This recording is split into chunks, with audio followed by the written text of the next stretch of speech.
നമസ്കാരം. കോൺഗ്രസിലെ വിമർശനങ്ങൾക്കും താക്കീതുകൾക്കും പുല്ലുവില. വീണ്ടും പ്രധാനമന്ത്രി നരേന്ദ്രമോദിയെ പ്രകീർത്തിച്ച് വീണ്ടും ശശി തരൂർ എം പി.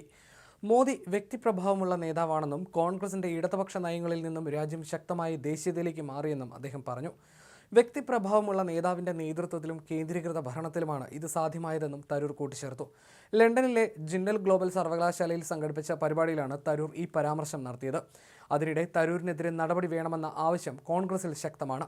ഇക്കാര്യത്തിൽ കോൺഗ്രസ് അധ്യക്ഷൻ മല്ലികാർജ്ജുന ഖാർഗെ ഉടൻ തീരുമാനമെടുക്കും. തരൂരിന് കാരണം കാണിക്കൽ നോട്ടീസ് നൽകും. ഇതിനുശേഷം താക്കീതും. അച്ചടക്ക നടപടി എന്നോണം പ്രവർത്തക സമിതിയിൽ നിന്നും തരൂരിനെ പുറത്താക്കും. കോൺഗ്രസ് പ്രവർത്തക സമിതി അംഗത്തിന് ചേർന്ന തരത്തിലല്ല തരൂരിന്റെ മോദി സ്തുതി എന്നാണ് പാർട്ടി വിലയിരുത്തൽ. മോദി വ്യക്തിപ്രഭാവമുള്ള നേതാവാണെന്നും കോൺഗ്രസിന്റെ ഇടതുപക്ഷ നയങ്ങളിൽ നിന്നും രാജ്യം ശക്തമായ ദേശീയതയിലേക്ക് മാറിയെന്നും തരൂർ പറയുമ്പോൾ അതെല്ലാ അർത്ഥത്തിലും അച്ചടക്ക ലംഘനമാണെന്ന് വിലയിരുത്തുകയാണ് കോൺഗ്രസ്.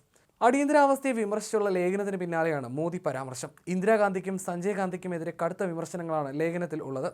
ഇന്ദിരാഗാന്ധി പ്രഖ്യാപിച്ച അടിയന്തരാവസ്ഥയുടെ കാലത്ത് നടന്ന ക്രൂരതകളാണ് ലേഖനത്തിൽ വിമർശിക്കപ്പെട്ടിരിക്കുന്നത്. പല വിവാദങ്ങളുണ്ടായിട്ടും തരൂരിനെതിരെ പാർട്ടി നടപടികളിലേക്ക് നീങ്ങിയിരുന്നില്ല. 4ാം വട്ടം തിരുവനന്തപുരത്ത് നിന്നും ജയിച്ച തരൂർ കോൺഗ്രസിൽ നിർണായക പദവികൾ പ്രതീക്ഷിച്ചു. പാർലമെന്റിൽ ഉപനേതാവായി പരിഗണിക്കപ്പെടുമെന്ന് തരൂർ കരുതിയിരുന്നു. എന്നാൽ കോൺഗ്രസ് തരൂരിനെ വെട്ടി. AICC സംഘടനാ ജനറൽ സെക്രട്ടറി KC വേണുഗോപാലായിരുന്നു ഇതിന് പിന്നിലെന്ന് തരൂർ ക്യാമ്പ് പറയുന്നു. കേരളത്തിൽ സജീവമാകാനുള്ള ആഗ്രഹവും KC പൊളിച്ചു. ഇതോടെ പാർട്ടിയുമായി തരൂർ കൂടുതൽ അകലത്തിലേക്ക് പോയി. പ്രൊഫഷണൽ കോൺഗ്രസിന്റെ ചുമതല പോലും നൽകിയില്ല. വർക്കിംഗ് കമ്മിറ്റി അംഗമാണെങ്കിലും ദേശീയ തലത്തിൽ തരൂരിന് ചുമതലകളൊന്നും നൽകിയിരുന്നില്ല. പ്രൊഫഷണൽ കോൺഗ്രസിന്റെ ചുമതലയിൽ നിന്ന് തരൂരിനെ മാറ്റിയതും യൂത്ത് കോൺഗ്രസിന്റെ ചുമതല വേണമെന്ന തരൂരിന്റെ ആവശ്യം തള്ളിയതും അഭിപ്രായ ഭിന്നതയ്ക്ക് കാരണമായി. ദേശീയ നേതൃത്വം നിരന്തരമായി അവഗണിക്കുന്നുവെന്നായിരുന്നു തരൂരിന്റെ പരാതി. നേരത്തെ പാർലമെന്റിൽ മോദിയെ അതിരൂക്ഷമായി വിമർശിച്ചിരുന്ന കോൺഗ്രസ് MP ആയിരുന്നു ശശി തരൂർ. ഇപ്പോൾ മോദി സർക്കാരിനെതിരെ മൃദു സമീപനമാണ് തരൂർ കൈക്കൊണ്ടിരിക്കുന്നത്. ഓപ്പറേഷൻ സിന്ദൂറിനെ എല്ലാ അർത്ഥത്തിലും പിന്തുണച്ചു.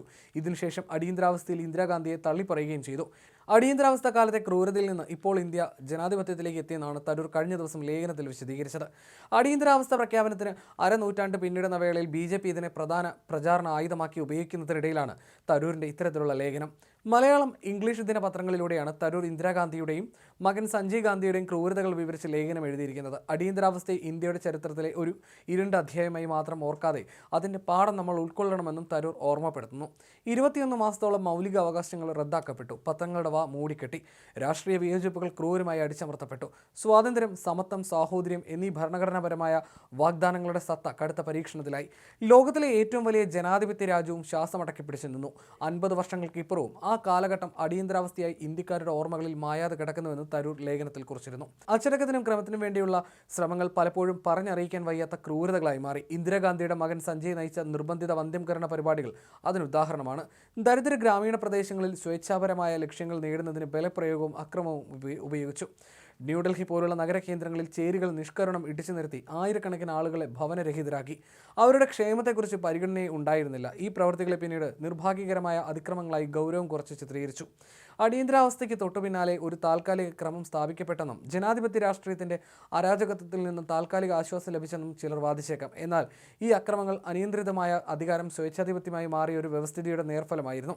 അടിയന്തരാവസ്ഥയിലൂടെ എന്ത് ക്രമം ഉണ്ടായിട്ടുണ്ടെങ്കിലും അതിന് നമ്മുടെ റിപ്പബ്ലിക്കിന്റെ ആത്മാവിന് വില നൽകേണ്ടി വന്നു.